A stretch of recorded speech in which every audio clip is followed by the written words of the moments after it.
crisis hotline, somebody calls in, they're unable to make a decision other than maybe they're thinking about killing themselves. That's a decision. And what you want to get them to do is say, okay, that's our decision. Let's brainstorm some other decisions. And then get them to make a decision, ideally, other than killing themselves, at the end of this 20 minutes or less. It's just bringing somebody quickly to a decision that's thought through.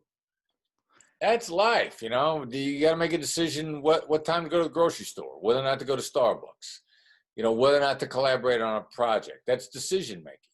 So empathy accelerates the decision-making process. And I guess the inclination for someone that's untrained is to try to talk someone out of things. I know as a sales professional, this is what we do all the time. We hear an objection.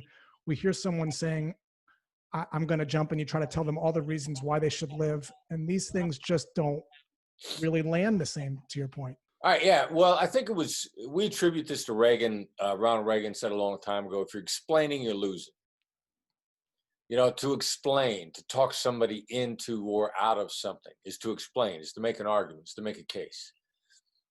That's got nothing to do with making the other side feel understood.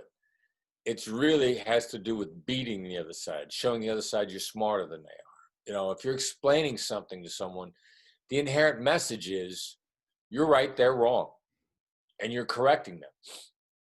That's bad for relationships under anybody's definition.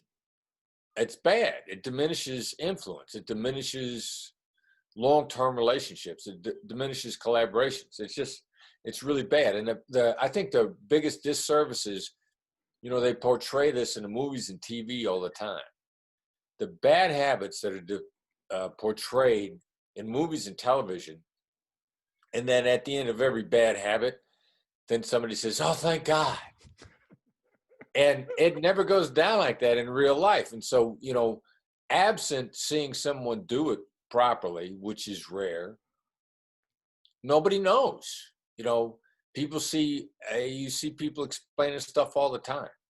And then everybody wonders why collaboration is so inefficient. They think, well, collaboration is inefficient. No, it's not. It's bad communication.